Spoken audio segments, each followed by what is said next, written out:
Okay, hi everybody. I'm gonna give everybody just 1 second to get those cameras on. I know technical difficulties, definitely facing them too. I'm a bit of a grandma, so um, okay, well, my name is Anada. I'm the community coordinator here at the Raven Corps. I know I'm a bit of a new face here at Z2B, but Casey is unfortunately unable to facilitate today, so I am beyond privileged to facilitate today's discussion about the environmental effects of the dairy industry. So, as you may know, Z2B is an intergenerational roundtable which the discussion aims to represent multiple perspectives. We actually have monthly roundtables on various topics. So if you like what you see today, if the participants, you guys, like what we're talking about, please apply to join a future discussion. And I think there will be a link in the live stream chat later. So without further ado, I'm going to info dump for just 1 second to get us all riled up about the horrors of the dairy industry, or get you angrier than you already probably are. So, 45 million gallons of milk were wasted in 2019 alone. Students have to provide a doctor's note to access plant-based milks, which is inaccessible for a lot of students for various reasons, but disproportionately so for students of color. 70% of students who actually receive their lunch through the USDA's National Lunch Program are students of color who are more likely to be lactose intolerant, or the phrase we like to use is lactose normal. So, if you'd like to help in this operation and you're aged 15 to 22, you can join us here at the Raven Corps as a Raven.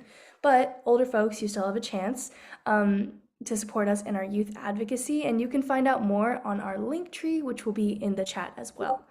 Um, just to start us off as a brief refresher for everyone, I'd like to tell everybody and the viewers a little bit about our operation at the Raven Corps if anybody's unfamiliar.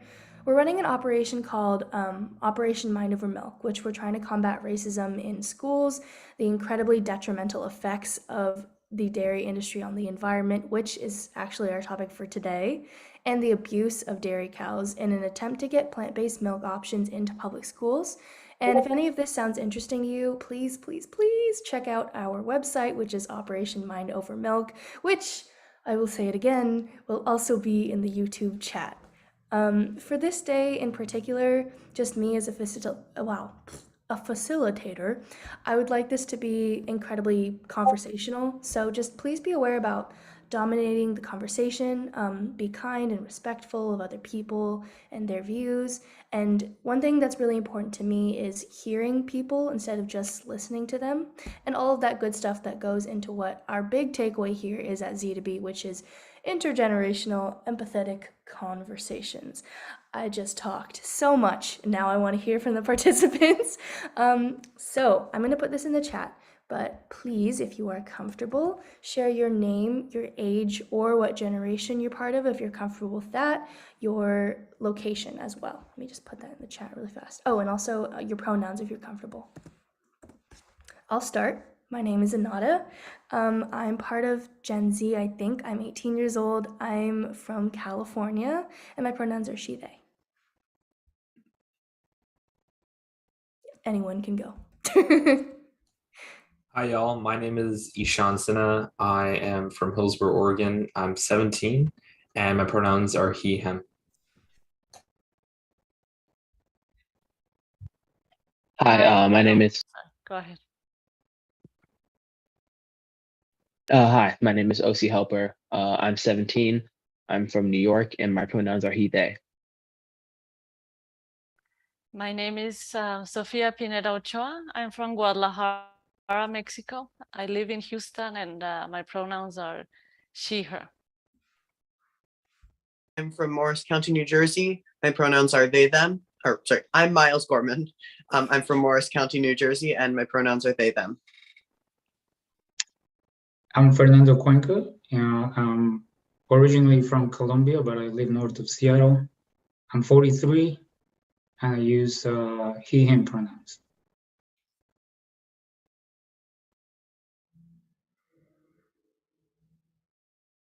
I'm Peter Jacob Eisen. I live in Scio, Oregon.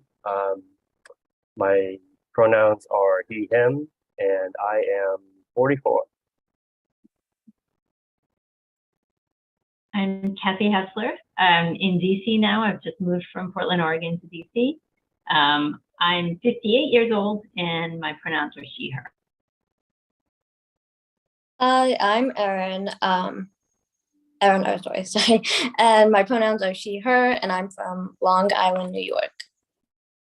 Cool, thank you so much, everybody. I just want to take 1 second and emphasize, I know that some of the questions that we're going to be asking today take a lot of thought, and I appreciate how much thought everybody's going to put into their answers and your responses with everybody. I just want to remind people that silence is not bad. If there's a pause in the conversation, if there's a lull, that just means everybody is thinking about what to say, and the added stress of this being live streamed is like, I don't want to look dumb on the internet. That's like my worst fear. But, you know, if there's a lull, just take a second, be like, okay, how do I feel about this? And, you know, there is comfort in discomfort. So without further ado, our first question is, to what extent are you concerned about our planet's future and why? I also put it in the chat. And anybody can start with this. And like I said, this is going to be very much a conversation.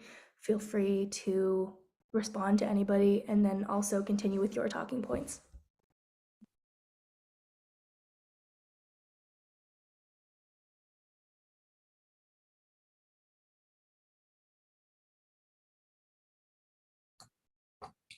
In my opinion, I'm very concerned about our planet's future, and I believe that we have an existential threat in our hands. And when we think of existential threat, the first problem that comes to mind is climate change.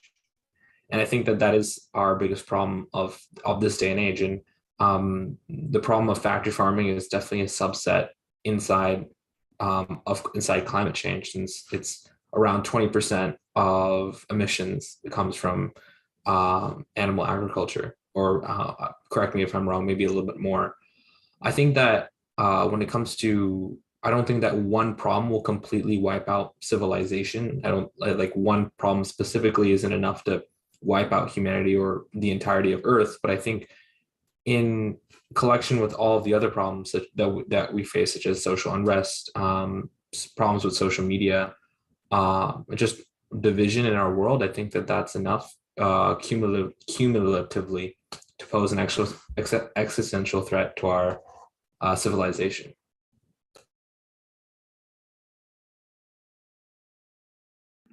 That was so articulate for the first answer. I'm stunned. Thank you, Ishan. Does anybody have any follow-up or their own thoughts? Yeah, I think you will have to be very detached from reality not to have any concerns about the planet's future. I mean, this is something that everybody can see. Whether you care about it or not, that's a different scenario, but everybody can see it. Me personally, it's both, right? I can see it. It hurts. It hurts to see that happening. I have a child of my own, so I worry about his future too. That's a somewhat selfish part of the deal for me, but yeah, it's dark out there.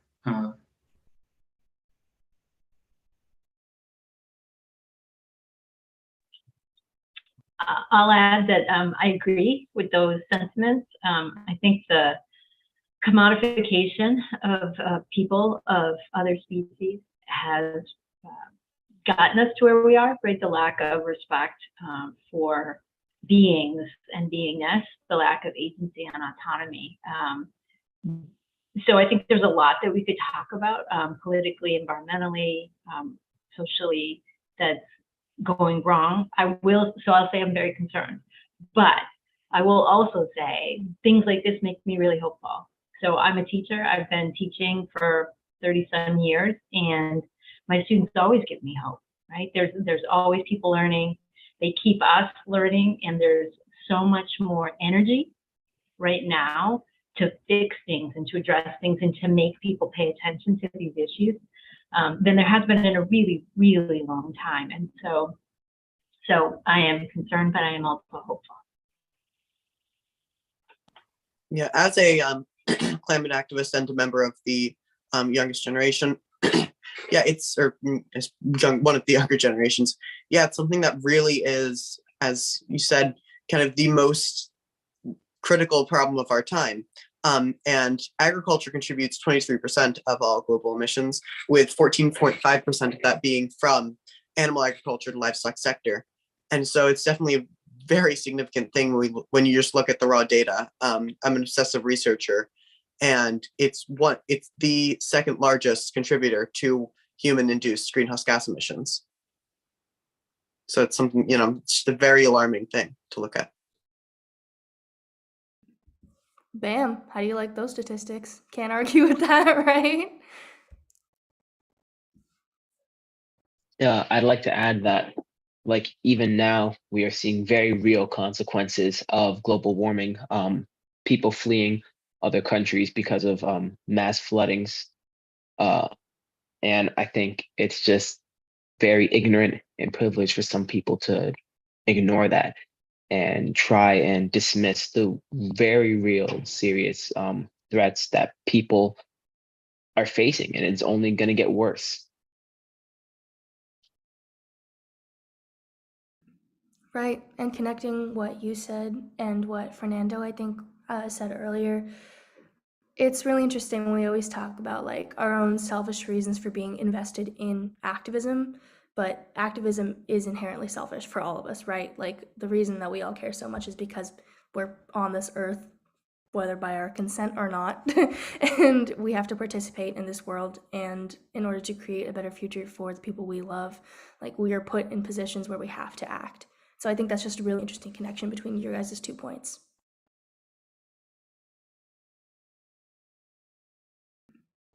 Does anybody else have it? And do we have any takers before we move on? All right, I'll go for a little bit of an out there connection, but something that I run into a lot. The sort of whataboutism in when you're a climate activist, when you speak to people, when people bring up, what about India and China? What about these other countries that are producing more emissions than we are? Ignoring the what I believe to be the most critical point of statistics. If you haven't noticed, I'm somebody who takes a lot of comfort in the data, and when you look at the per capita statistics, which is what really matters, the U.S. is the number one contributor to climate change, the number one emitter of greenhouse gases, and even though only 11.2% of our emissions are from agriculture, and that we produce less emissions than India and China, we are the biggest problem, and our agriculture sector is absolutely no small part of that. If you look at it on the global scale in terms of the amount of arable land we have compared to the amount of emissions we create with that land. Never cease to be amazed by your quantitative measurements, Miles. Thank you so much. Okay, well, we're going to move on to the second question. I'm going to put that in the chat too. It's, do you have any personal experience or know of others' experiences specifically related to how dairy farms impact communities environmentally? It's a hefty one, I know. Yeah, I don't know someone personally, but I have read a lot about this topic. So a lot of factory farms, especially with meat and dairy, are placed in communities that are low income or communities of color, because those communities tend to have less representation. So if someone from those communities were to complain about, for example, the smell, they wouldn't have such an impact as it would have in, say, a white community or a higher end community.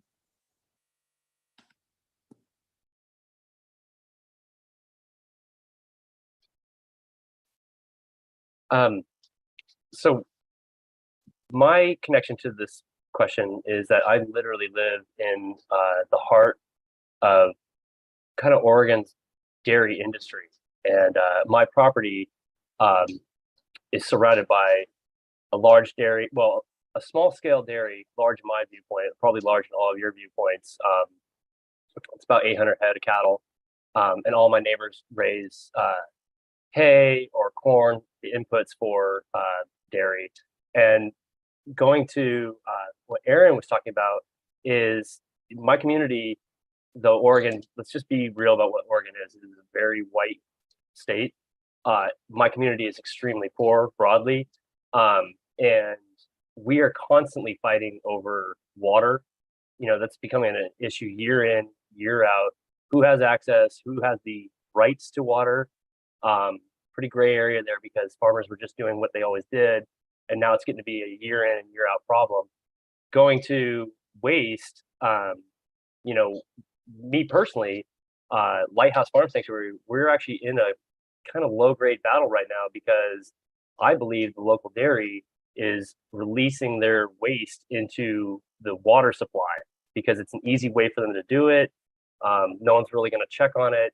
And unless you're a huge scale situation, it's kind of a blip in the radar, but this has literal downstream effects for people. So that's kind of like speaking to what you were just talking about. It's around here, people are not able to muster up a big fight. They're all sort of scrapping along, doing their thing that they've always been doing. So that's where I'm kind of coming in on this whole environmental sort of direct impact. I see it day to day, the land use, the water use, all that. So that's kind of where I'm at on it. Yeah, and if I can just ask a follow-up question, Peter, have you seen an increase in your community in aggression towards the dairy industry in specific, or is it more infighting in your experience?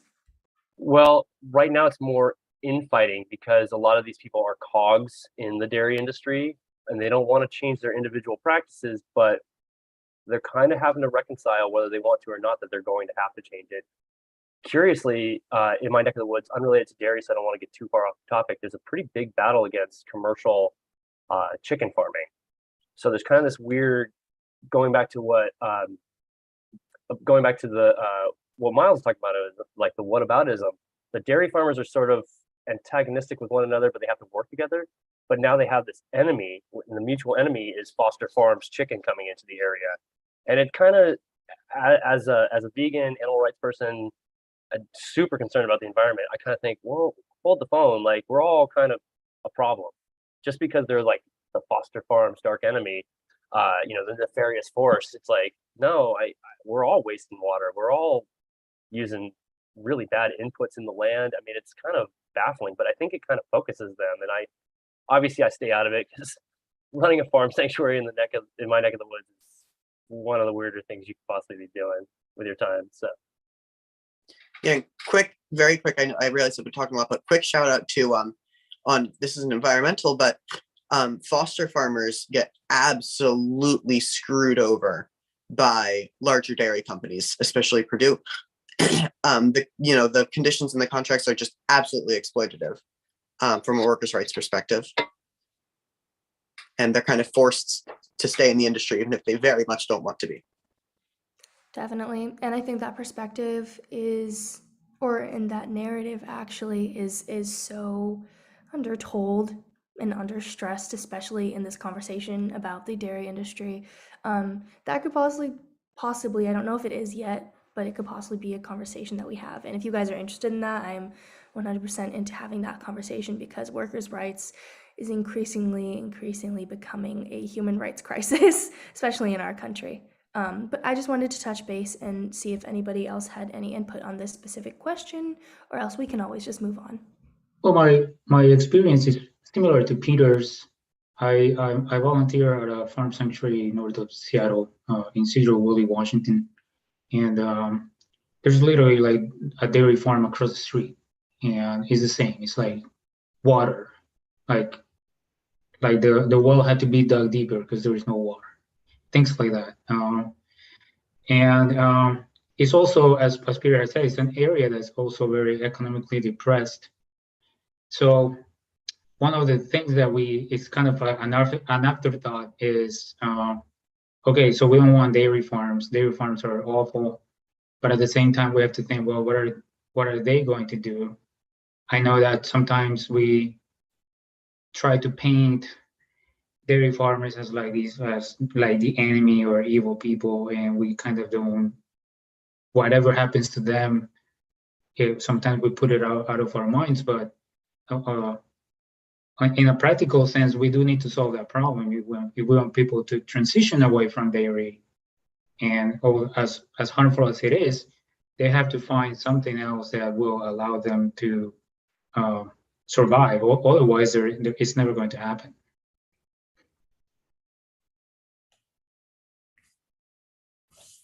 Yeah, and adding on to that, kind of like with some of the discussion being about like in Oregon, about the farms in Oregon. I mean, one big milk farmer in Oregon, and I think around the country, is Tillamook, and we have like there's like a museum near in Oregon where they kind of show the process.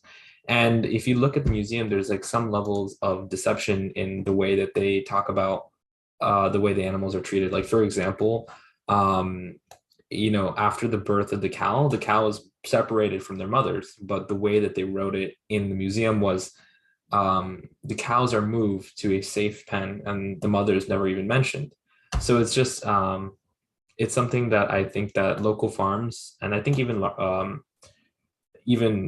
bigger, wider chains such as foster farms, contribute to a certain image that animals are treated better than they actually are. And I think that is a deception that keeps on people from believing that their choices are more ethical than they might be, or the way that milk is produced is more ethical than it might be. Oh yeah, and I think just like the justifications that institutions will go to make themselves feel better about the industry that they're promoting and are participating in is like, it's wild. So it's really interesting that you brought that up. Okay, any last takers for this one before we move on? I can add something to that. Well, just to add on what he just said, yeah, I mean, it's such an intense marketing practice that the dairy industry has had to do for such a long time. Can you hear me okay? Can you hear me okay? I'm okay, okay. And part of it goes to the fact that, dairy was not even part of our evolution. Dairy is not something that's necessary for health. So it's really has been a very successful marketing practice to make people believe that, that we need it for our bones, that we need it for our health. And the fact that you see even people who are, for example, vegetarian and try to help animals and caring about animals, saying, well, I drink milk because there's no killing there, goes to show what he just said, how important it is that there's not enough transparency or enough awareness about all of that. And just one thing about the other question you said about, do we know other people who have been impacted? Well, I live in Houston, and I lived for a long time an hour south of Houston in an island called Galveston, and it's in the Gulf of Mexico, of course. And there, every summer, there's like a very extensive area in the ocean. There's this thing called dead zones that are these large areas in the Gulf of Mexico. And you can read it even like on NOAA, like on all of it, it's these very delimited areas of thousands of square miles that happen because we get all this runoff through the Mississippi River that ends up in the Gulf of Mexico. And it's not just manure, although a lot of it is manure. It's also fertilizers with phosphorus and nitrogen. And they cause these algae to bloom in the ocean. And then they suck up the oxygen and they leave these vast amounts of water with low oxygen, and all these sea animals die off. But I think that, like there is an issue to be said about, like, in one community or another. Like, I mean, here I live in a suburb of Texas, and it's always in any direction you go, there's just like, cows wherever you go, and in any road you take, but our impact is so large now, it's so widespread that I think that this example of the Mississippi and all of that, all of the manure input, that it's just very hard to say that anyone would be untouched by the general impact of animal agriculture. You know what I mean? Because it's just so large and our general impact in general. So I just wanted to add that, and I'll mute myself.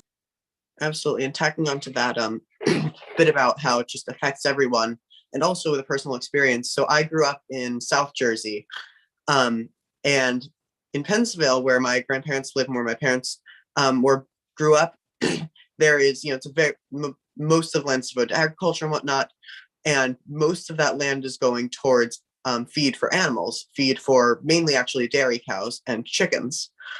And the fact that we've kind of lost, as just an entire species, we've stopped doing crop rotation, which is how you keep those nutrients naturally in the soil. And we've started instead just pumping tons of fertilizer in to provide the potassium or the nitrogen and that will allow the crops to grow.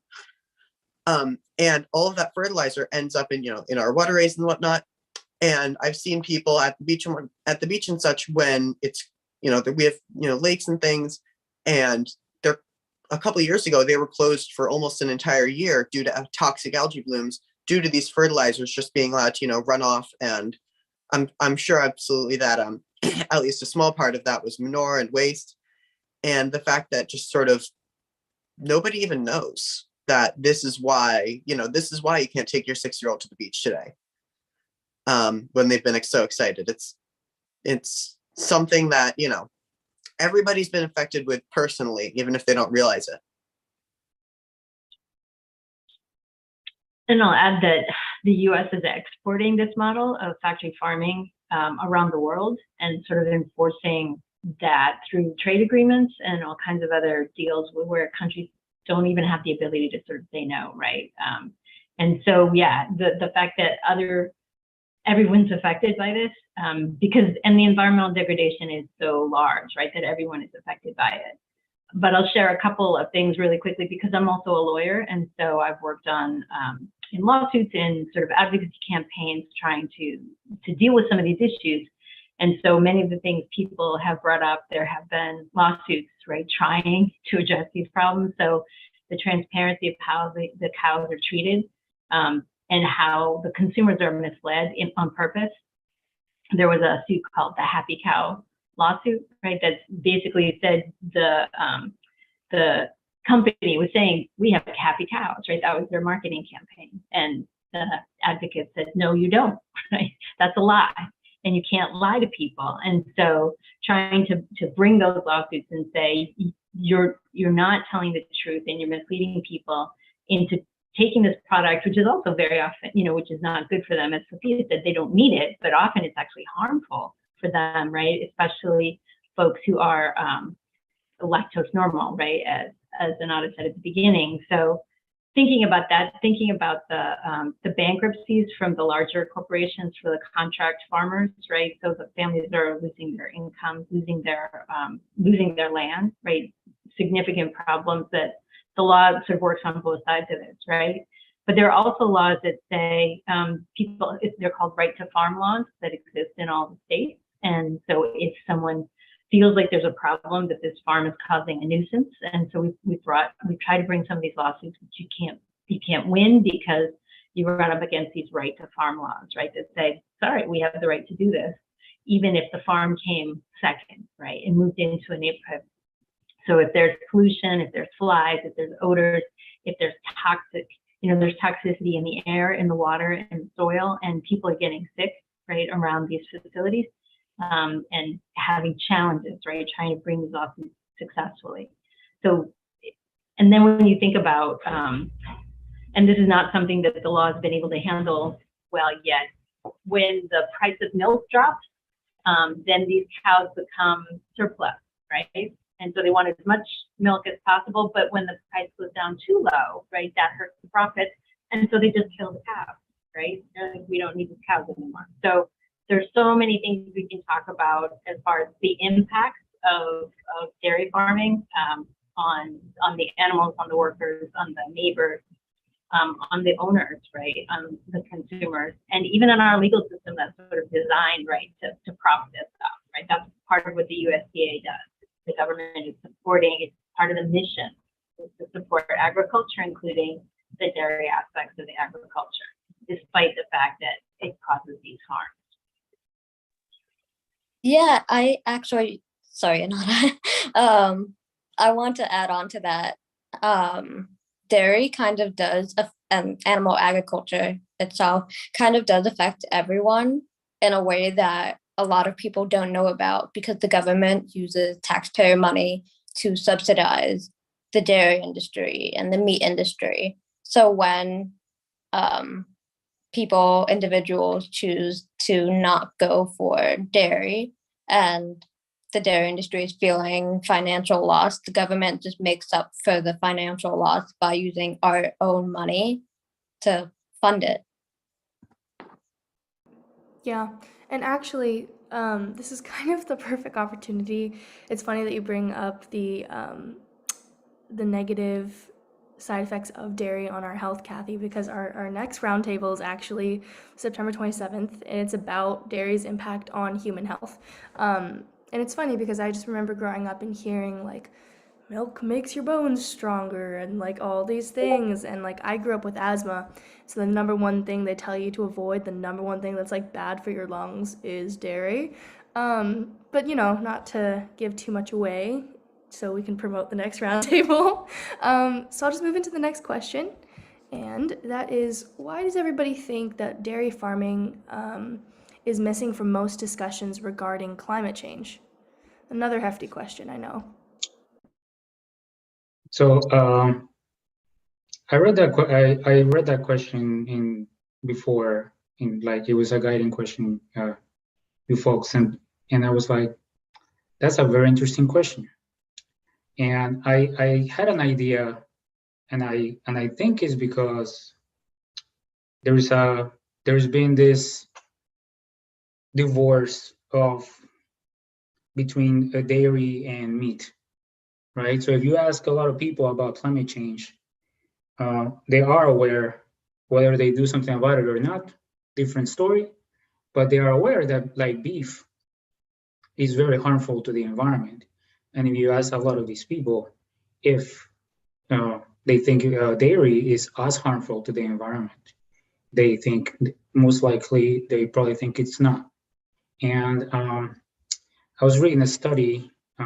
Actually, that question was in my head, so I did some research, and there's a study that has separated beef from actual herds and dairy herds. So as we know, at some point, every dairy cow ends up in the slaughterhouse, right? So becomes meat at some point. So if I did some math by myself, simple math, but basically, if you add the combined effect of dairy as beef from dairy herds plus milk production plus cheese production, and you compare that to actual beef, which is what people most negatively associate with climate change, in some areas, dairy is way worse for the environment.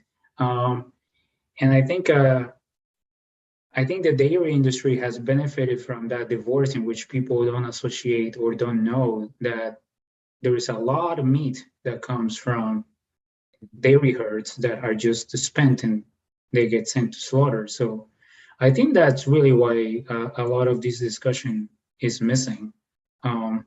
So it could be just marketing from that industry, basically trying to keep that as two separate issues so they look better.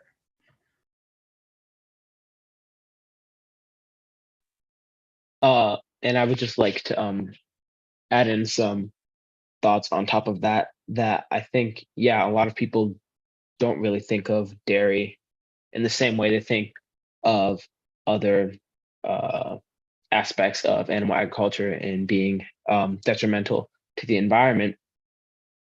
But I also think it's in combination, likely from just the government and economic power that these animal agriculture businesses have, including dairy, to be able to lobby and put money in the pockets of big decision makers to make them look the other way, or say, hey, we're trying to do better, it's not as bad as these other things.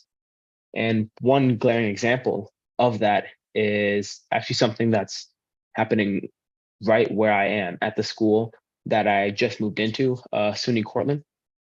They have they recently received like a huge grant from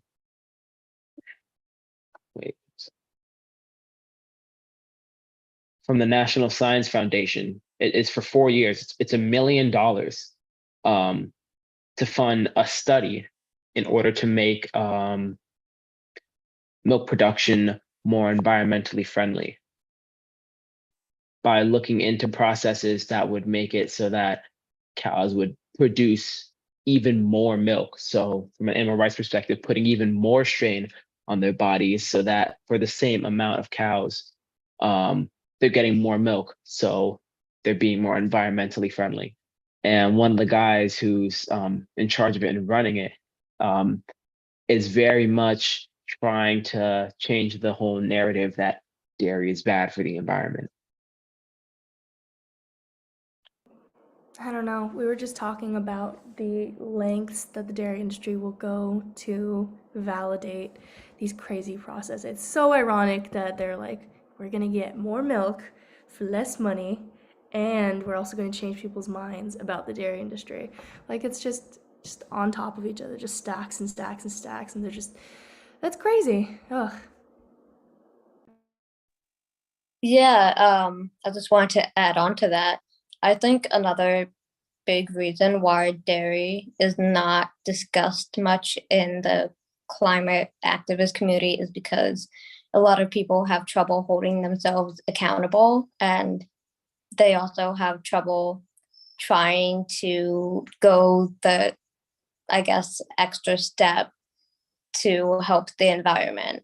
Like a lot of activists, they are strongly against fossil fuels and maybe they're vegetarian.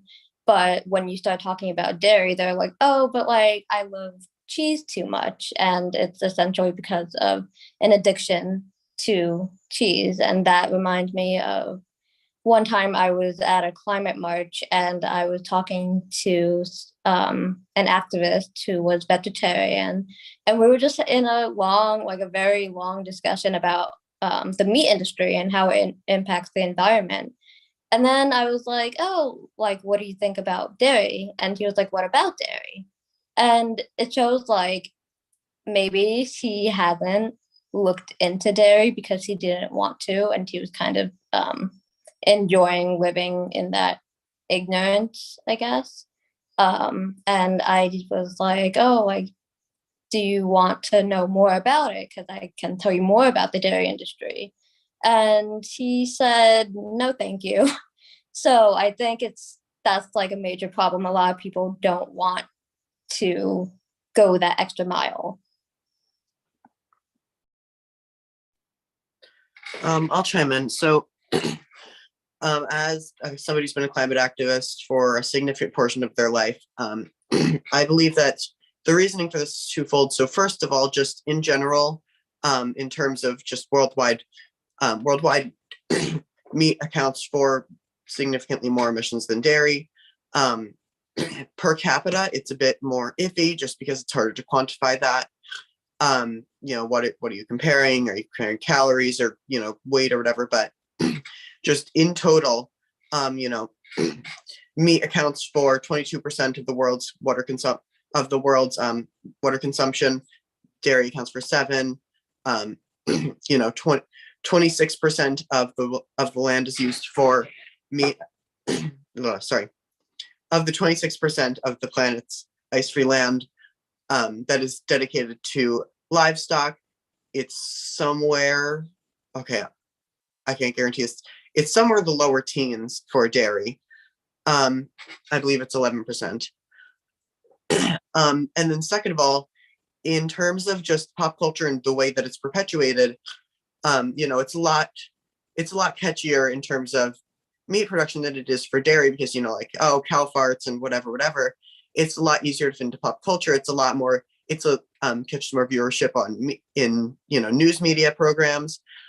It's a lot, I don't know, it's a lot easier to just sort of talk about because it captures the public attention, I suppose, more efficiently.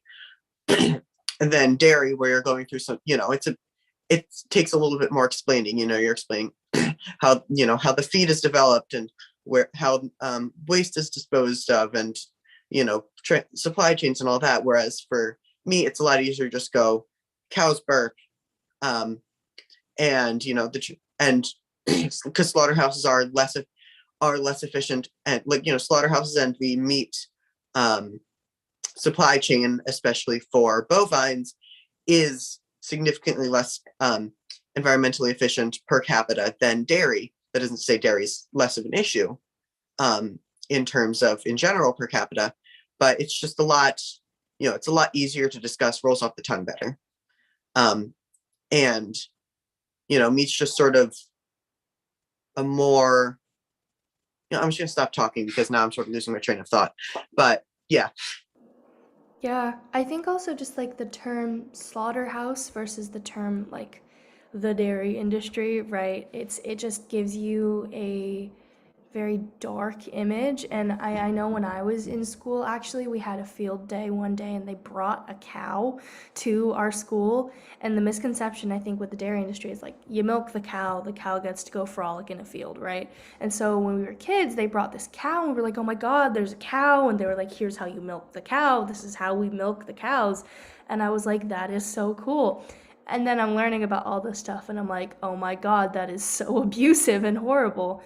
But again, I just think the term slaughterhouse imposes a very dark image in people's minds that they can't get past, versus the dairy industry. Again, people are like, oh, you just tug on the udders, Well, and I think that people don't even know, it's amazing, that cows don't just produce milk, right? So I think a lot of people think that's just what cows do all the time. So of course we need dairy because there's all this extra milk. And they don't understand that cows only lactate to feed their young, and we take their young away from them and we take their milk.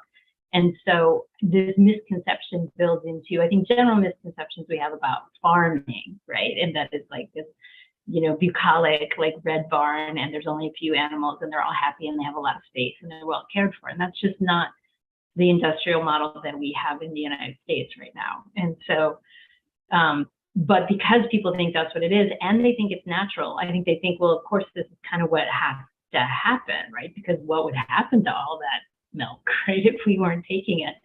Because again, they literally don't know. And so I think they don't know how unnatural sort of it is for a human being to drink this, and they don't know how unnaturally the system operates, right? So not only are we bringing cows and treating them really unnaturally, but we're genetically engineering them, as was already mentioned, right, to produce more milk. We're also genetically engineering them to produce less methane because people have complained about the methane. We're genetically engineering the food that we give to them because we want to reduce the methane. And on the other side, we're thinking about creating these methane digesters, right? So we want more cows and more methane because we're going to call that green energy, right? And that's solving the problem of that we have actually identified, the one we have identified, which is this methane, right, that's coming from the cows. And so I think people don't know these things, and it makes it really hard for them to have, a good analysis, right, about the impacts on climate change. And I think folks also don't see the impacts for some of the meat industries and certainly for the other industrialized things that people think contribute to climate change. People think of smokestacks, right? And they think big trucks and, ships and things like that. They don't see these facilities because they're not in places where people can go and look at them. So they don't see them. And when they see them, they don't see the same kinds of things they think of as pollution or contributors to climate change, right? And they don't see the whole system. So they might understand that trucking is a problem, but they don't understand how much transportation goes along with the dairy industry, right? From the cows moving from wherever they were bred to the facilities, right? Moving into the slaughter facilities, moving right. So there's a lot of transportation of these animals, and people don't see that. They don't see the slaughter facilities that are connected to them. They don't see the pesticide and the fertilizer factories and the development and the transportation of those things. They don't see the antibiotics.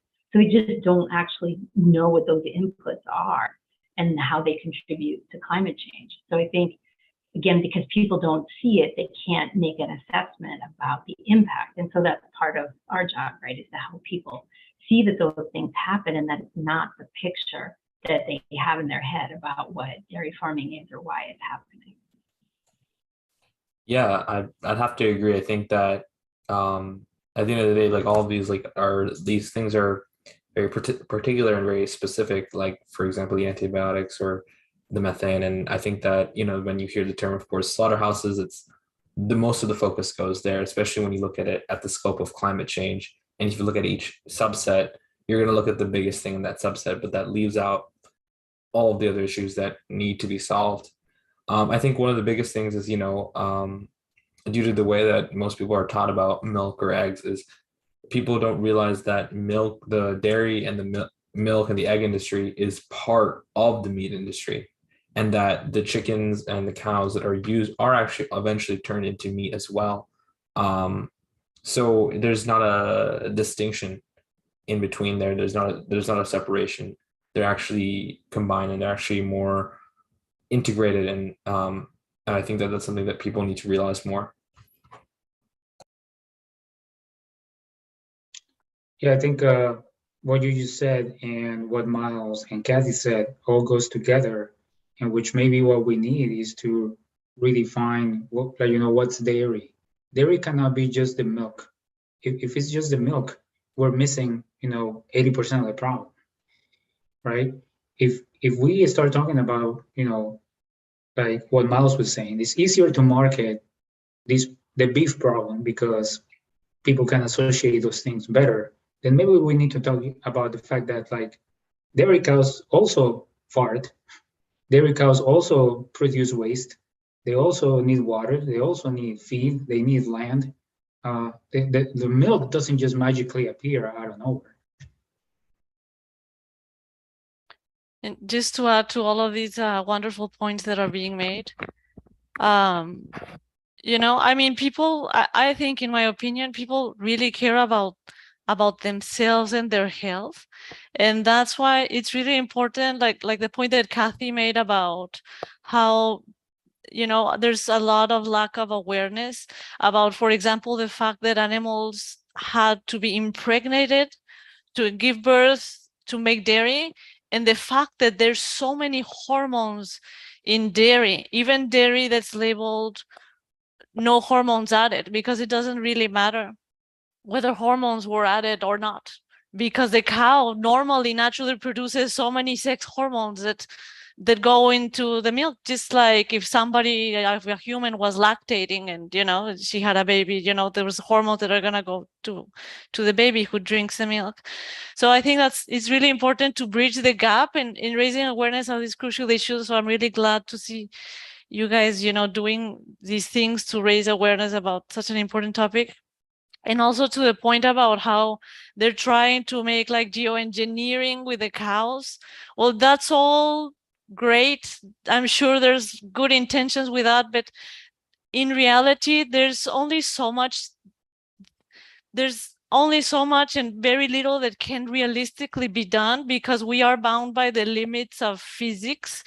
And the reality is that to keep a cow alive, you have to give her like a lot of calories throughout her life, of which she's going to use a lot of calories to live herself. And it's going to end up being a very devastating and inefficient thing for humanity to include those foods in their diet, and there's kind of no way around that. That's just like a physical mathematical issue. It's just really, really inefficient foods to eat. The animal foods, all of them, including dairy, of course. So I just wanted to, bring that up, and maybe that's something that that people would care about. And the last thing I just wanted to comment about the question that was like, why is it missing from the discussions? Well, I think that it's probably missing from the discussions because of the same reason that there's also a lot of other issues that are missing from the discussions, just like in that movie, Don't Look Up. There's so much apathy and so much ignorance and so much just kind of like not wanting to rock the boat. I don't want to change how I live. I don't want to change my habits, and just like in the movie, you know, like I really enjoyed that movie, but there's so many other things that we're also not being discussed, you know, in the climate change conversations and in general in the environmental conversations, because they're just kind of too inconvenient, and they would really like involve like just a last example, and then I promise I'll shut up. For example, I recently read that like all of the clothes that have synthetic stuff like yoga pants, every time you wash them, about 2,000 plastic fibers goes into the water and into the waterways. But you know, it's just like, gosh, like, you know, there's so many severe impacts with everything we do. It's, I think, a lot of hesitancy also with that what do I want to say here, that you know, there's a lot of, it's hard to acknowledge. I mean, it's a very uncomfortable seat to sit on, to acknowledge, you know, are a lot of the ways that our impact is having such a detrimental impact in so many different dimensions in the natural world, you know. So I think that it's a lot of inertia, apathy / don't look up situation why the climate change is not in the conversations. And I'll be quiet now. You definitely don't have to be quiet. I think that all of that was really interesting, and I think your point about the genetic modification thing leads into a whole other very dystopian discussion about humans and our capitalist greed. But unless anybody else has anything to add, our next question we've actually touched on a little bit. Peter and Sophia specifically about like runoff and how water pollution and air pollution are part of this conversation. But just to touch on that a little more, why do you guys think people should care about environmental degradation even if they're not directly impacted? And how can we incorporate environmental racism with our advocacy?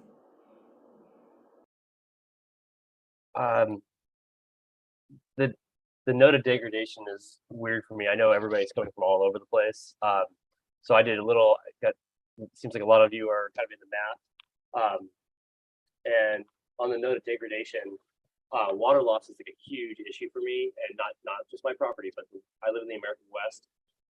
For those that don't know, 14 of the American West states, I'm not gonna list them all. You can get a Google map out and look at them, but it's like 10 years running of drought. There's no end in sight of that. There's projections of the Colorado River, which feeds like 5 of those states, is maybe going to actually run out of water. And so environmental degradation, it's just when I literally watch the people around me, you know, they fire up their water. They water for about 18 hours a day. They lose about 40% of that to atmosphere because it just burns off in the sun.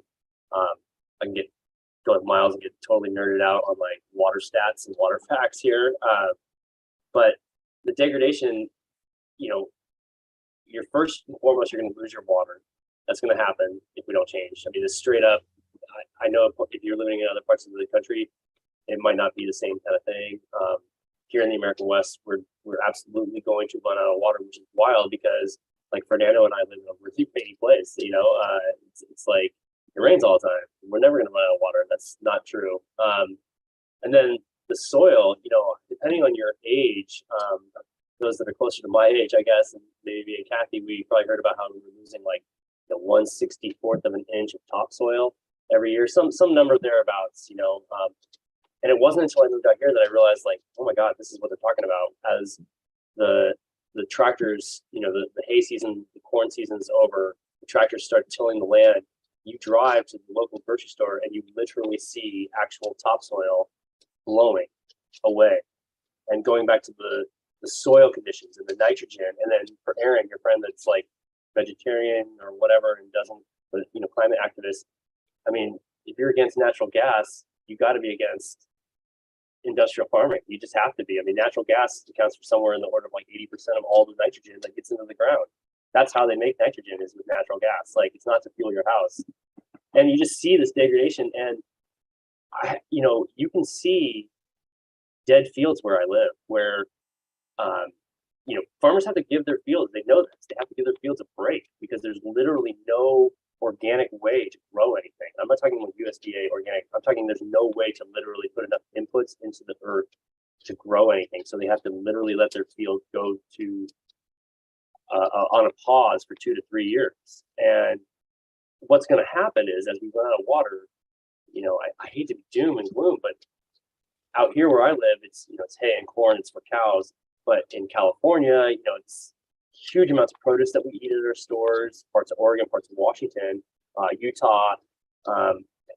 If you can't use your fields, or your water runoff is too toxic, or you don't simply have water because you've just been wasting it all these years, that's why you should care about degradation of the environment. I mean, literally going to eat. I mean, I know we're going through like a, you know, inflation and, you know, like, oh, this economy, but it's like, we might actually have like real systemic problems producing enough food for people to go around. I don't think that'll happen, but I can also see that happening very much so. As far as the environmental racism thing, it's like, you know, going to the factory farm workers, field workers, you know, my neighbors pay, probably because of where I live, Mexicans. I haven't talked to them. I just know there's a large Mexican population where I live. And as an associated, you know, workforce, they pay them. These people are out in fields where, I mean, literally, I have crop dusters going by with Roundup, and these people are like out in the fields doing work, and it's like, I don't know if you've ever gotten Roundup blasted on you. I have. It is horrible. You can't breathe. It feels like you're just inhaling some. I mean, it's just another day at work for these people, and it's like, it's absolutely awful. Sorry, I'm totally rambling. I could go on like workers' rights for like days, so I'll stop now. I have a whole bunch of things that I could go off with that. First of all, with Roundup, yeah, getting sprayed with Roundup by a crop duster feels like chemical warfare. But anyway, so you were talking about water, specifically the Colorado River. So, you know, 27% of the world's water consumption goes towards so-called cereal grains, you know, wheat, rice, corn. And a significant amount of that is for, you know, animal feed. 7% of the world's water goes towards dairy, you know, directly. And we are increasingly growing massive amounts of very water-intensive crops that are almost purely for livestock. Alfalfa is one of the most water-intensive crops that we can grow on our soil, and it is overwhelmingly it is for livestock feed. Yeah, and you look at, you know, milk and dairy products account for only 9.1% of the world's calorie supply, you know, like just energy supply in terms of what goes into your body as a human. And that's milk and dairy, that's specifically dairy, not including meat. And yet, you know, it takes massive amounts of our land and massive amounts of our water. You know, 80% of the Colorado River's water goes towards agriculture.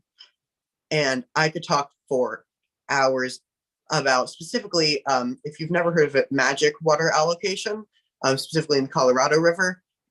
So with the Colorado River, quick crash course, I promise I'll only go on for 30 more seconds. Basically, you get there's water allocations.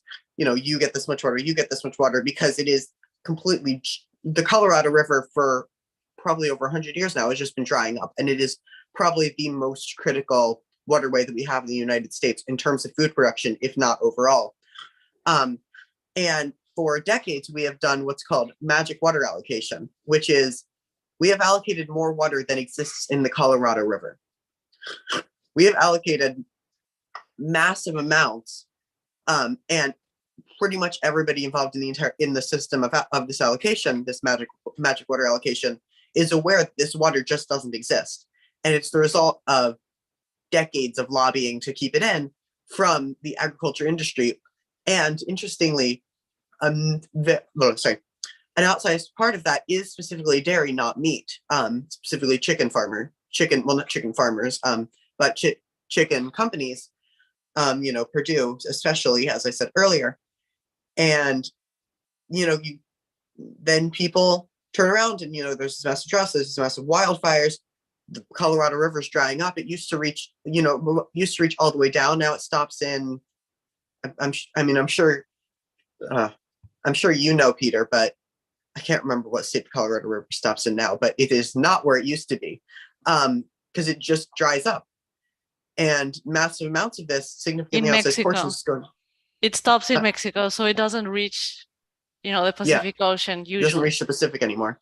Yeah. So it's just, these outsized amounts and, corruption all the way up, all the way down, or lobbying. But yeah, it's just absolutely ridiculous. Sorry, I'll shut up with my statistics now. But No, yeah. nobody needs to shut up. You guys are all saying such wonderful, important things. And I mean, yeah, to the point about how everybody's affected by this, like, I'm also from the West Coast, Peter. I'm from California. We have fires almost every single year. If you guys remember, like, that really, really big one in LA, like, the smoke from down there gets so bad that, like, in the Bay, they're like, hey, maybe don't go outside for a couple of days. Or we had that really big one. Well, I mean, we have a fire every single season. It's just common. We have fire days here. Like, the East Coast has snow days. We get fire days where nobody can breathe. And it's not fun. So I definitely do think this is something that we should all care about. Yeah. Does anybody have anything else on this one? Yeah, I'll add a few other things. So in thinking about the pollution, in addition to the climate change stuff, in addition to the water that folks have just been talking about, the pollution from dairy facilities is enormous. And it's from the facilities themselves, as well as, again, from all of the inputs, right? The transportation, those kinds of things. But it's pollution to the air, to the water, and to the land in enormous amounts. So some of these facilities the animals on these facilities create far more waste than the humans in the surrounding communities. And when you think about it, in the human communities, what we do with our waste, right, our bodily waste, is it goes through sewage plants, right, and it's treated. And we don't do that with this waste. We just put it, we reapply it to the land, right? So one of the ways that these industrial facilities get rid of the waste, because it's so much, is they just put it through aerators, right, and they spread it on crops, right? And so they spread it sometimes on crops that are going to then go back and be fed to these animals. Sometimes they spread it on crops that aren't going to be used just because they have to get rid of it, right? But they're supposed to only spread so much that the land can absorb. And of course, that's not what happens, right? So it's sinking into the water, it's sinking into the land, it's changing the makeup, right, of the land. And so I could go on about the pollution that comes from the facilities, but there's other environmental impacts that we should be thinking about, right? So when we're talking about water pollution and other kinds of pollution, we need to think about what's in the fire retardants, right, that are being sprayed when we have these fires on the West Coast, right? That's in the water system too, and then that water gets picked up, right, and cycled through these farms, right? And so that's in these animals, and then it's in what people are eating and drinking. The same thing with plastics. Right, plastic pollution is everywhere. It's in the water, so it's being fed to these animals. It's in the air. So we are supposedly consuming about a credit card's worth of plastic a week, right? And so when you think that the animals are doing that same thing, and then we're eating those animals, there's bioaccumulation, significant, right, environmental degradation sort of to our bodies, and then to the sort of the carcasses, right, of these animals. And the parts that aren't used go into these rendering plants, right? And we have dioxin, and we have all kinds of stuff coming out of those plants, right? So we have amazing, and then we have the waste in the slaughter facilities. As Sophia already mentioned, we have the dead zones, right? We have all the fossil fuel that goes into the production for the transportation and the pesticides and the fertilizers, right? That's part of this cycle. And then we have other environmental things to think about. We are privileging a certain kind of land use, right, that is excluding natural use of this land, excluding indigenous ways of managing land, excluding wild animals. We're killing off, right? And people know that a little bit more, they complain about it more, about the destruction of the Amazon for beef cattle, right? But we're doing the same thing in the United States, right? We're excluding the natural land, right, occupants, whether that's animals or humans, changing the ecosystems entirely, right? Having these devastating knock-on effects from privileging that kind of use, not paying attention to what the original owners in indigenous ways would be. We're also using land to grow crops, to feed animals, to feed to people, right? It's insanely inefficient, right? And we've taken up so much land in the world, right, to do this without thinking about the impacts of that. We're also doing things like not only are we the waste, like polluting the waters and ecosystems and having detrimental impact on the wildlife in that way, we're also farming both animals to feed to turn into feed for animals on the farms in some ways, like fish oil and those kinds of things. But we're also now farming like kelp, right? And we're thinking that this is the thing that we should be feeding to these animals. So we're having huge impacts on the waterways in every possible way, right? And so the environmental impacts, we could go on just listing, right, the kinds of impacts without even getting into the details of what they are. And thinking about those impacts in terms of environmental racism is really important. And so thinking about how we've displaced people from lands, we've displaced indigenous knowledge, and we're doing this to try and feed to consumers something that's bad for their bodies and not part of their cultures. The fact that we're exporting this model to other countries, right, and we're damaging their cultures, their economies, right, as well as their health, right, that we're, especially in the dairy industry, we're treating the female animals really, really horrifically in a way that replicates, right, the treatment of other female bodies, right? When we think about, you know, raping these cows, right, to impregnate them and then stealing their offspring from them, right, their children. It's just an amazingly horrific model. We're mutilating their bodies, right, not allowing them to engage in any natural behaviors. It's just, so thinking about how we're doing that to the animals is an environmental justice concept. Of course, you talk about the workers, the neighbors, right? And even the contract, you know, owners, right? All kinds of harm is happening. As Peter was saying, if you think about the workers who are dealing with the crops that go to feed these animals, right? And they're usually undocumented, right? They're usually really vulnerable and treated really poorly. And as people have said in the past, right, highly trafficked, right? The amount of human trafficking in the ag industry is very, very problematic. So yeah, I mean, we could spend just hours listing, right, the environmental problems and the environmental justice concerns without even getting into the details. So that's a lot of, so I'll stop there. Yeah, just speaking of fertilizer, quick shout out to farmers who utilize proper crop rotation and organic farmers who have extraordinarily smaller impacts on the environment. You know, this question, I'm gonna get a little philosophical about this question because I really don't understand what would make anyone feel they're not directly impacted by these things. I mean, that's a lot of head in the sand type of thing, right? And I think it's particularly unjust that a lot of the issues regarding environmental degradation created in the first world are not felt directly by the first world. You know, they go around globally. If you're old enough to remember Chernobyl, I was back in Colombia. We have no nuclear power, no nuclear plants, yet everybody in the world got sprayed with radiation. So there are a lot of people in the American West with atmospheric nuclear bomb testing, and they were told, you know, that because, you know, that you couldn't see it, it will be fine. So it's kind of the same. It's a very unjust system in which very few privileged people get to create all these problems, and then everybody else gets to feel the consequences. So if somebody told me that they really think they're not directly impacted by these issues, I would not so kindly tell them they're lying to themselves, because they are. Just because the consequences are mostly felt in, you know, in the global South, just because there is like the infrastructure is less robust, and let's say when a flood happens, it's way more deadly than when a flood happens here. I mean, this is happening in Pakistan right now, for example. It doesn't mean that you're not, at some point, this is gonna come by everybody. So we stop, or we're all at some point going to be on the same boat. Just because we feel we're not on the same boat right now doesn't mean that we aren't.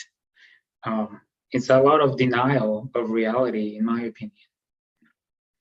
Yeah, I also think that the question of whether or not people feel inclined to care speaks to a larger sociological question, and it definitely also speaks to the colonial and capitalist mindset and the unfortunate reality that we live in here in the United States and also just Western nations in general, and just the lack of attention that we give to the rest of the world after we create the majority of the problems, again, by ruining it with capitalism and colonialism and this colonial mindset that we impose and indoctrinate most of our children with in the public education system.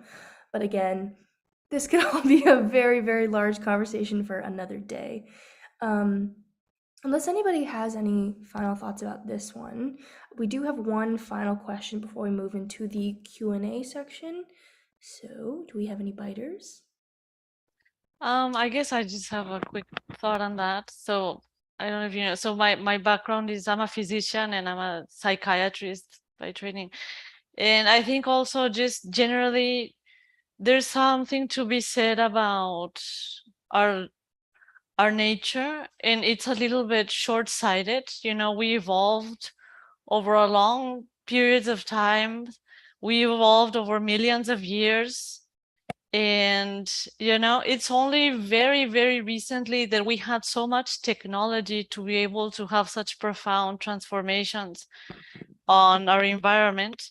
And so there's something to be said, I believe, about just kind of, you know, having a kind of short-sighted primitive survival drives where we're excellent at surviving and taking what we can to survive another day, but we're not that great at doing it collectively or having a little bit of, you know, looking into the future and planning out.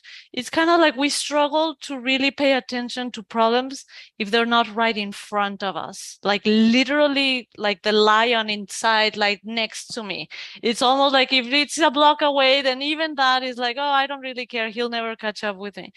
You know, so I think that there's also an element of our nature, of our behavior, and of our evolution that kind of there's a little bit of a mismatch in the challenges that we evolved facing, which were kind of very short-sighted. The animal that's chasing you, the, you know, getting enough food for that day, versus right now all of a sudden we have technology to have such a huge impact on the planet so easily, so quickly, and it's almost like we're not geared to manage that. That's my thought. So I just wanted to add that. Yeah, thank you so much for that. It's definitely true. We don't recognize issues until it's like kind of too late and kind of already biting at our ankles. But I just want to ask this last question, and I think this is kind of one that has become more pressing in the media, at least, especially regarding our food choices, because food is such a personal topic for everybody. But what can we do to minimize how our food choices impact the environment? What are some larger scale solutions we can seek? Well, first, go vegan. Uh, but yeah, definitely cutting out foods, mainly animal products, that have the highest effect on the environment, as well as opting for more environmentally friendly clothing and items with like more environmentally friendly packaging. But what I'm mainly a big fan of are campaigns, specifically pressure campaigns, because those target the real, like the biggest issues that our environment is facing. You can do as much as you want individually, but you're only one person. I'm not saying that individual choices have no effect, but I'm saying you can choose whether to just buy something different or to be part of something bigger to take down what's like really affecting the environment. And if you've looked through like especially with some animal rights campaigns. Pressure campaigns do work if you can get enough support behind them, enough people, and do them in a strategic way. Then you can indeed affect things on a larger scale and make these companies either take credibility or just shut them down completely. Yeah, I wanted to add on to that. I definitely really agree with pressure campaigns. I think pressure campaigns that also target politicians that may be on the board for like animal agriculture and making big decisions like that. That's a big thing. We definitely need more lobbyists that are lobbying for more environmentally friendly laws and stuff, because the dairy industry and animal agriculture itself always has lobbyists at DC at all times trying to lobby for the farm bill to include more subsidies and more funds for them. So we definitely need to increase our political action to see some major change. Yeah, another shameless plug, I guess, for not a current thing in Ravencore, but something that we had last year called Growing Beyond the Recipe. We paid attention to how to decolonize your diet, and especially within veganism. Um, Veganism very much exists in other cultures as a very sustainable practice and a very normal thing, not this like whitewashed vegan like kale, green juice, green pressed juices, 3 almonds a day diet. Um, and so I think outsourcing our knowledge and looking to other cultures, decolonizing our mindset, decolonizing our plate is definitely a long term solution. And just like inviting other voices into our daily narratives is an important conversation that we should be having. And again, food is such a personal thing for everybody. So I do understand how some people are less inclined because they think that they're going to lose part of their culture by going vegan or part of their nostalgic foods or like their childhood tastes and things like that. But it's not true. It just comes from a place of like misinformation. And again, thinking that veganism is a diet instead of very much a mindset and a tool of activism. I think. agree. Oh, sorry. Go ahead. Go ahead. No, go ahead, Sophia. Okay. Yeah, I'll just add a few other things. I think we need to reduce food waste. About 33 or more % of all food produced is wasted, so that will help. We need to reduce government subsidies for harmful practices. We need to make companies responsible for their harmful practices. Right now, they externalize these costs to workers, consumers, taxpayers, right, neighbors.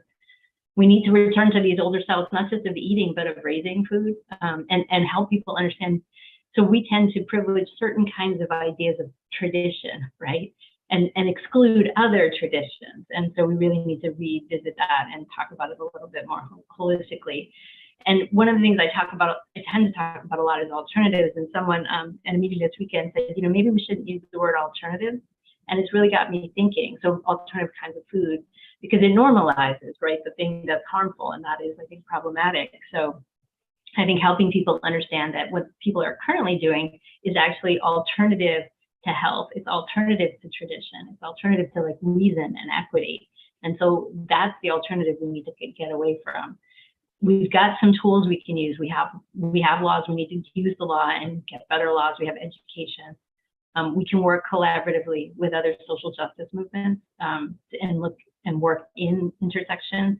And I think really importantly, we have to think about transitions, right? And so working to create pathways for people away from the behaviors we're trying to get them away from, because it isn't easy, either culturally or economically. It's just tell people what to do. So we need to make it easier for consumers, for people in the industry, right, to have pathways away from these practices. And it's I think, our job to help create those pathways.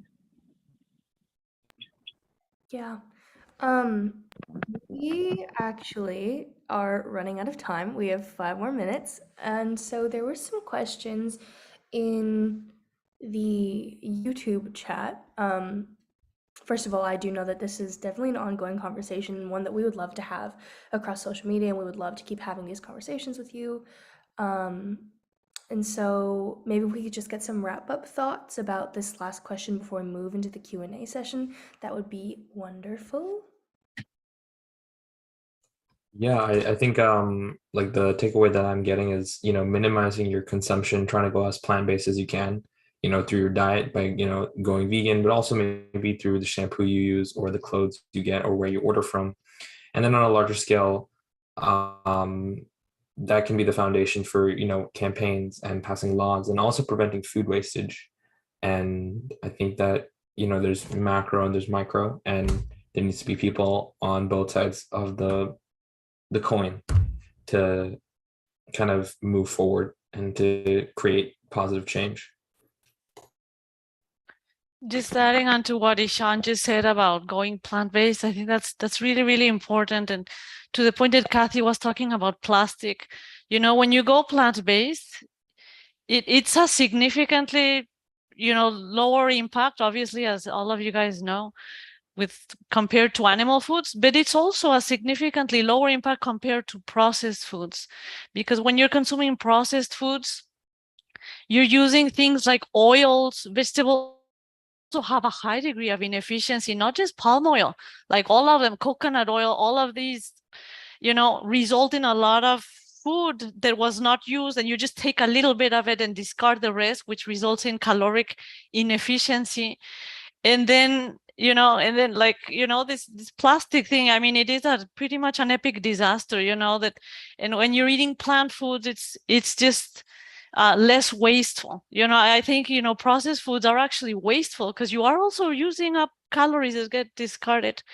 And the other thing that I was gonna say, just keeping in mind that, we have right now a population of about 8 billion people, and we can't just, eat and pretend like everything is like it used to be, because people are like, oh, we've eaten animal foods forever. Well, yeah, but it's a completely new world that we find ourselves in right now, and we have to be a lot more efficient. In Guadalajara, where I'm from, where my family lives, they're having a lot of issues, surprisingly, from all of the avocados that are being exported all over the world, especially to Europe and the USA, and they're really, really struggling for water. And it's just like everything has a big impact. And so that's why we have to make a really substantial effort, I believe, to try to move to plant-based diets as collectively and as quickly as we can. Thank you. So here's a thought, and I take full responsibility for trying to radicalize you, but I think we have to look past just going vegan. And I think I see veganism as a chapter of a book that is about anti-capitalism, and that's where the real impact is. At least in my opinion, we could all go vegan tomorrow. If we're not tackling what capitalism does to the earth, we're not doing anything. 100%. Do we have one last taker before we move into the Q&A? The quickest thing I can say to the younger people is I love the idea of pressure campaigns. If you can marry that with Kathy's talk about the subsidies, this is still America, going to Fernando's thing, capitalism. If you can somehow pressure people, politicians, to stop signing the bills that just allow almost unfettered subsidies to these products, that to me is the game changer right there. I mean, we can all go plant-based and we can run ultra marathons and we can do all that stuff that we want to and show how awesome it is. But if you get the dollar out of it and people have to pay a real cost for these products, the real cost, I mean, it's almost going to be transformational. That's been a thought of mine for a long time. No, I really appreciate that, and I think everybody here and on the live stream will appreciate like direct advice. I find that like incredibly helpful, especially in activism, when people are like, this is what you need to do, this is how you combine it, this is how you execute it.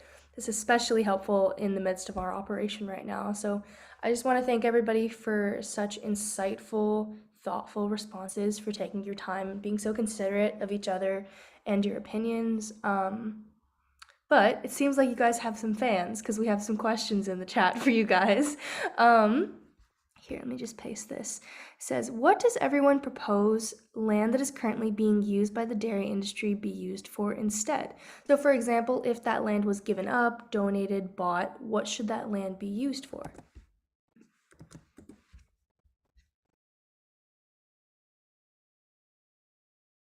Well, I mean, it depends on where it is. If it's, if it's in the middle of a very, a lot of arable land far from a population center, then, restorative agriculture. If it's very close to, public transit or, a major metropolitan center, then possibly residential, especially, low income housing in the midst of a housing crisis.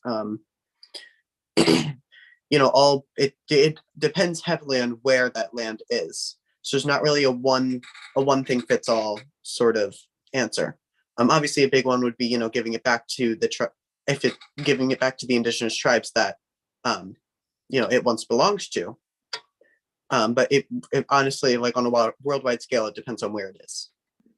So important. I think Indigenous people often get so left out in this conversation about sustainability and the environment when it's their land to begin with, and we don't know what the hell we're doing and we're not taking care of it. So I really like that you brought that one up, Miles. Thank you. Yeah, I would just add, I think it should be a community process to decide. And that process should be led by the marginalized folks, right? People who've been displaced historically or recently. And they should be leading that conversation.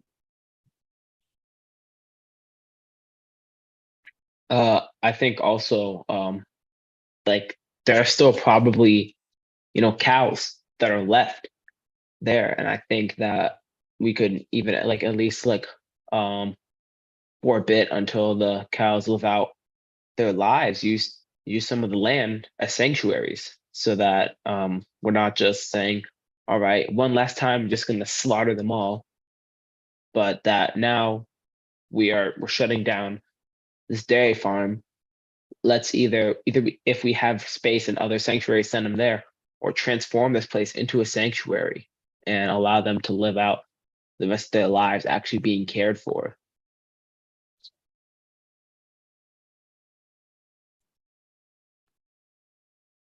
I think it's beautiful to think about that, a sanctuary. I think those are all amazing ideas, and it would be nice to be in that situation.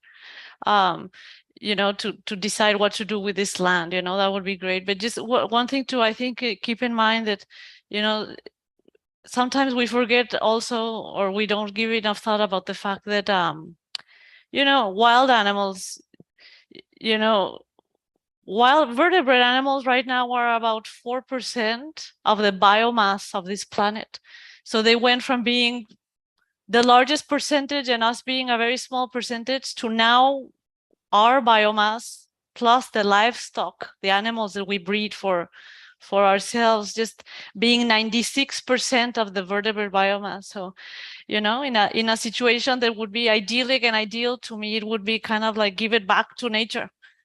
Not for the houses, for give it back to nature, because we've taken so much land already. We're taking right now 51% of the arable land for arable land or usable land. I don't remember what the term was, but more than 50% for agriculture alone. And that's not even the only land use that we have. We've got cities, we've got suburbs, and so I think in an idyllic situation, I would love to see that if that was possible too.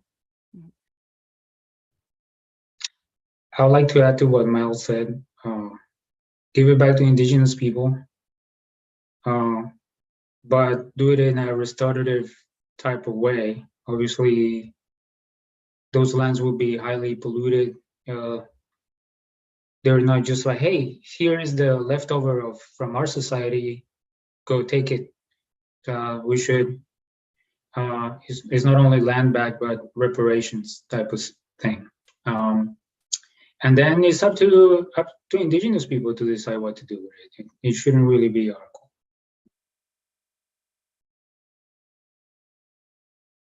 I think Fernando nailed it there. Like I could just see people being like doing good and giving back just terrible land. It's just like, hey, you can't do anything with it. I mean, we actually do that in this country, like give people back unusable. It's just, so you're absolutely right. Like a restorative process on that. I like the rewilding. I like the sanctuary. I like the food. I mean, there's just a, I sometimes frame it in like the most hopeful would be like a rewilding, giving it back to indigenous people. The most grim would be like, well, my neighbors are kind of jerks, so you'd have to meet them somewhere in the middle, and you have to start growing pumpkins and potatoes or something to like get them to like not complain too badly. It'd be a big swing if they stop, growing pointless GMO corn that you can't eat. But I like all that.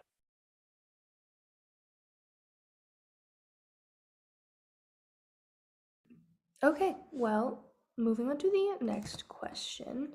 And this one is definitely a very personal one, I think, for all activists, but how do all the participants maintain hope and avoid burnout in light of how dire the situation is?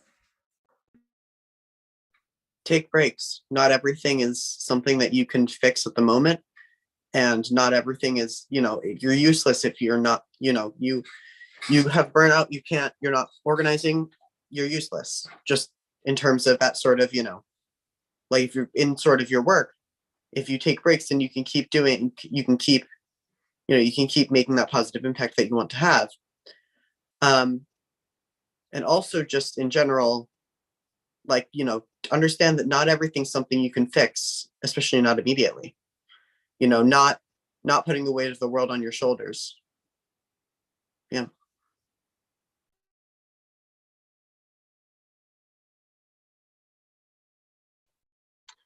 I would say do not be an activist, but do not make activism your life.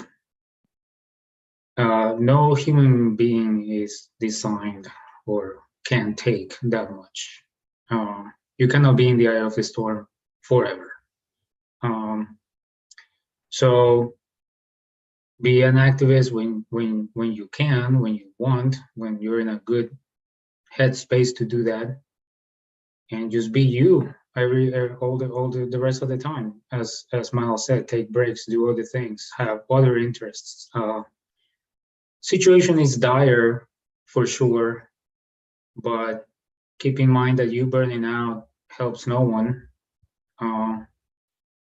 And eventually, and this is something I'm very careful about. We're all passionate about these things, right?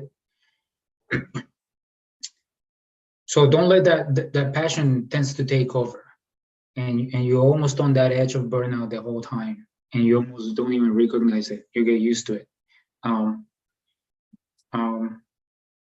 I burned out at one point. I had my own organization.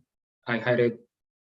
It reached the point in which like I can't do this, and it died out. And I was like, that was a while ago, and I think back, I was like, man, if I had recognized that I was so close to that point, and I hadn't gone over the edge, maybe the group I created would still exist. Maybe we would have done way more things than it actually did. So learn to recognize that point.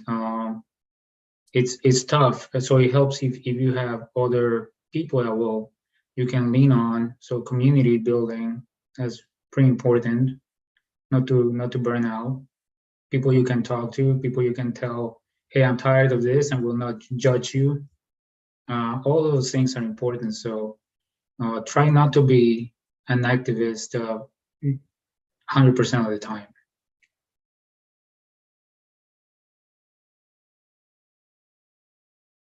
Wonderful advice. I think that in this world where everything is an issue and there's so many systemic issues, it can really feel overwhelming. It can feel like you need to make your life about activism. And I don't think the two things are necessarily mutually exclusive, but I really appreciate what you said, Fernando, about, taking it as it comes and taking it when you can and prioritizing yourself. What I would say is find community in people, because I'm pretty young. I started activism not too long ago, but when I first went vegan, I didn't really have any community around me that could really understand how I felt, and like the passion that I had towards animal rights. And just as I got more into it and started looking into all these other systemic issues, it can be really isolating, to feel like you're the only one who cares, to feel like you're the only one who sees things like the way they are. You're the only one who wants to put in any effort. And if you can find that community, that's, I think, one of like the most important things, to be able to see that there are other people that do care, other people that do think like you, other people that are fighting for the same things you're fighting. And there's actually quite a lot of people like that. And I think that's a way to stop yourself from burning out. Also doing research into the past and seeing how much people have struggled, seeing the changes that have been made by people struggling and refusing to give up.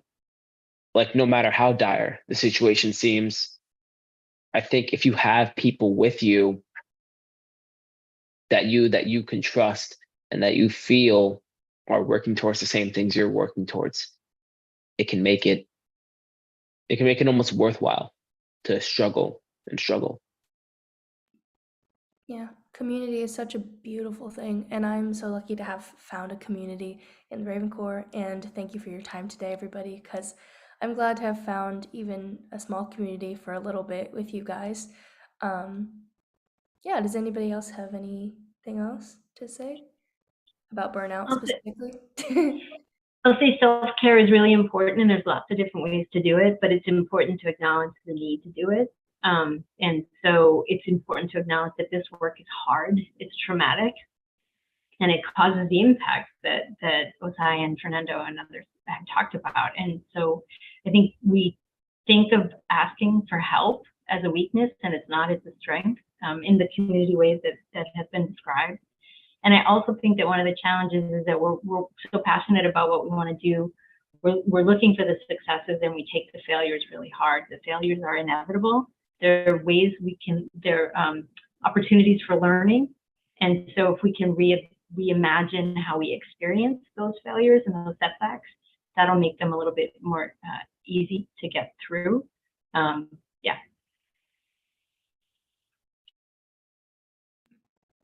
100%.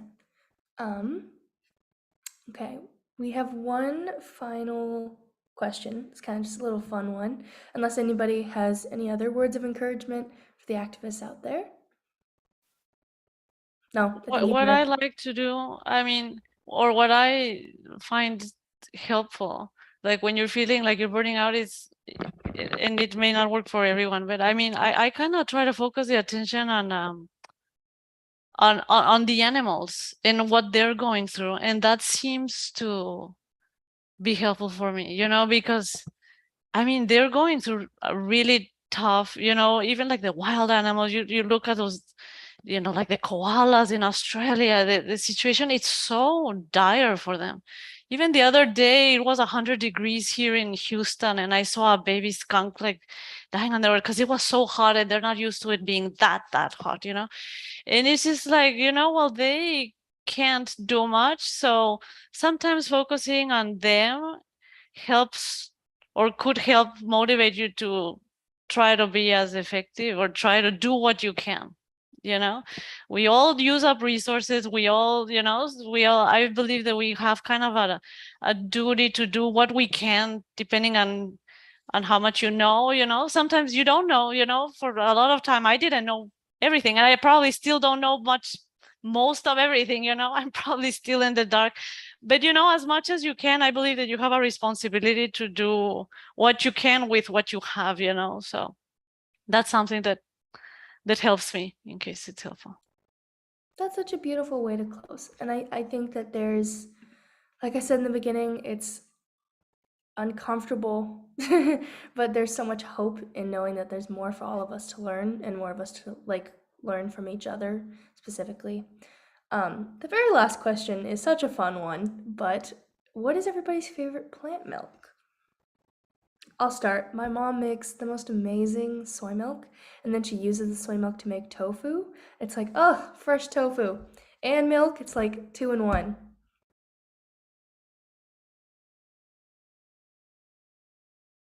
I'm a big fan of almond milk. It just goes well with coffee or cold brew. Just goes, it fits well.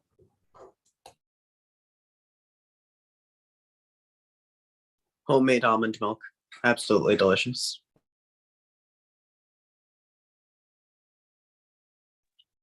I'm an oat milk fan, especially in vegan hot cocoa. Yeah, I really like oat milk. I'll take anything. The first soy milk I ever had was powdered and it was horrible. That was like 20 years ago. So right now, whatever is in the store is 100 times better. But if I get to choose, I'll go with oat. Oh my God, we are so spoiled now with our vegan alternatives because my mom, she actually started being vegan like in the 90s, like when she was with my sister, and she was telling me we were walking through the store and she was like looking at all the like Impossible and Beyond and everything. She's like, I remember when I ate just like cooked flour and I called it a day. And I was like, yeah, I feel bad, but oh well.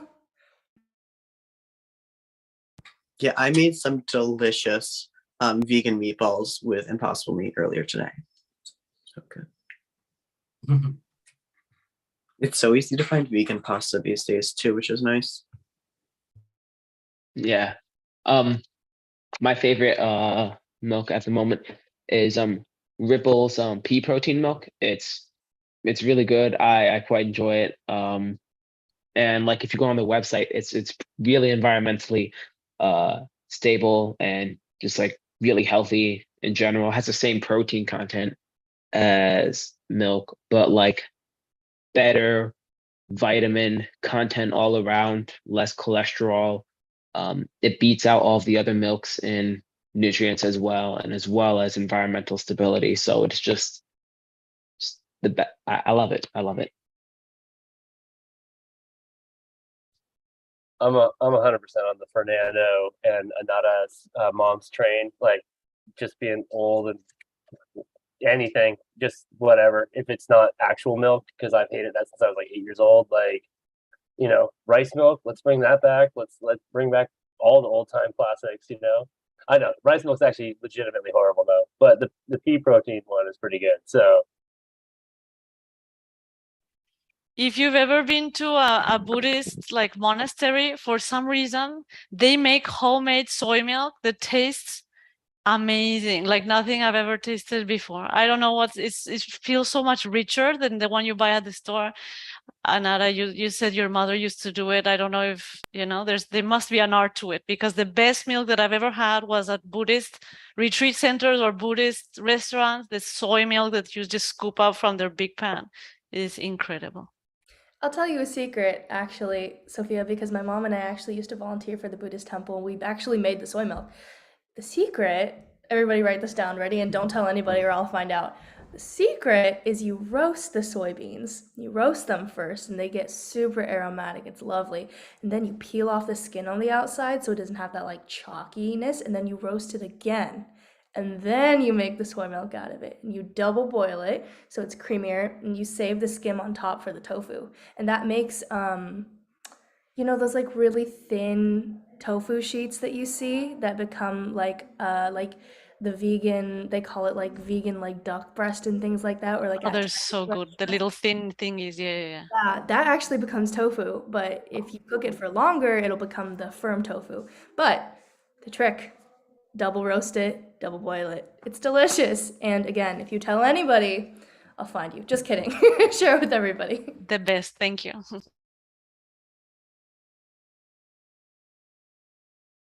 Okay, I mean, I had a question that was similar just to kind of like take a deep breath that we all finished. And again, I want to thank everybody so much for such articulate and amazing responses today. Um, my question seems silly in retrospect compared to all the questions we asked, but I was just wondering what everybody's favorite vegan ice cream flavor was, because sometimes they can be kind of chalky. You know, some brands don't really do it right, and depending on what milk they use, it can just be kind of gross. So just, you know, a decompressing question for us. I'm gonna come in hot with this one because I literally just had some last night, and I still have some sort of freezer. Ben and Jerry's fish food. Ben and Jerry's does vegan ice cream right, and it is good. They also have this fudge one that is so good, and I prefer it better than regular ice cream. It's the only one where I was like, oh wow, this is actually better than what I was eating before.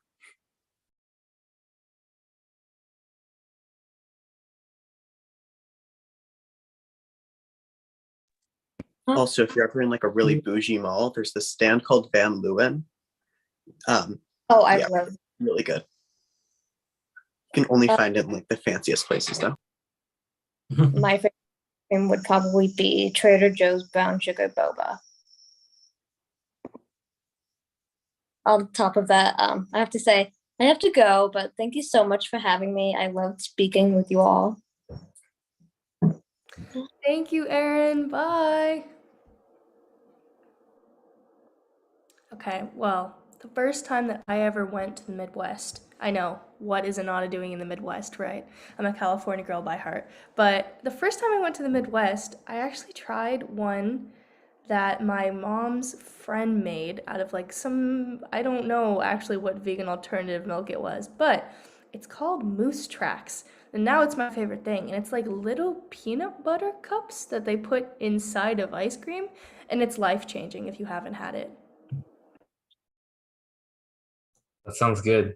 I don't have a favorite vegan ice cream because I feel like I haven't tried that many things. I mean, I've tried sorbet, but that's not really like intentionally vegan, I suppose, but I do like sorbet a lot.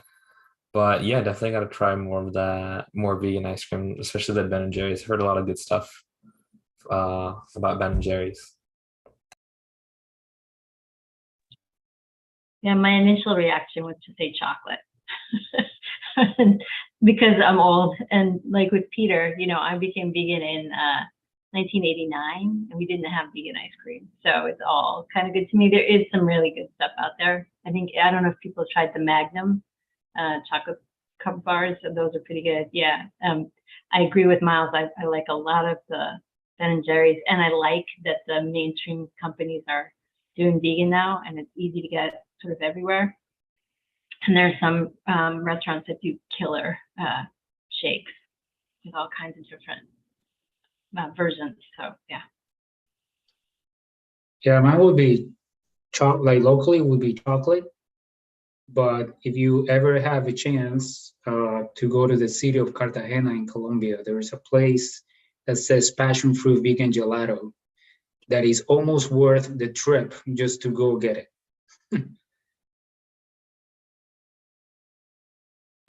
That sounds awesome. I have a least favorite. Here in Oregon, there's a company called Coconut Bliss, and it was like super grainy, not very great. And then like a year ago, just for laughs, they decided they're gonna start raising cows and kind of doing like a coconut thing on the side, but like really focusing on getting back to the earth and like, you know, regenerative. And I was like, wow, I'm 1,000,000% done with you guys. So that's, you know, just a curveball on the ice cream train there. You should send him a letter and be like, your ice cream was trash anyways, and now I know that you're trash, you know? Just slamming on them. They probably knew their ice cream was trash. Yeah, that's probably why they stopped. Sudden career change, right? Okay, well, again, I just want to thank everybody, and everybody for watching, for tuning in for so long. Thank you all for spending some time together today. I really hope you guys enjoyed this. And again, to plug our next roundtable, it will be September 27th, and it's about the impact of dairy on our health. So that'll be a really interesting conversation that I think we touched a little bit on today. So yeah, this concludes today. Thank you, everybody. Thank you. Have a good one, y'all.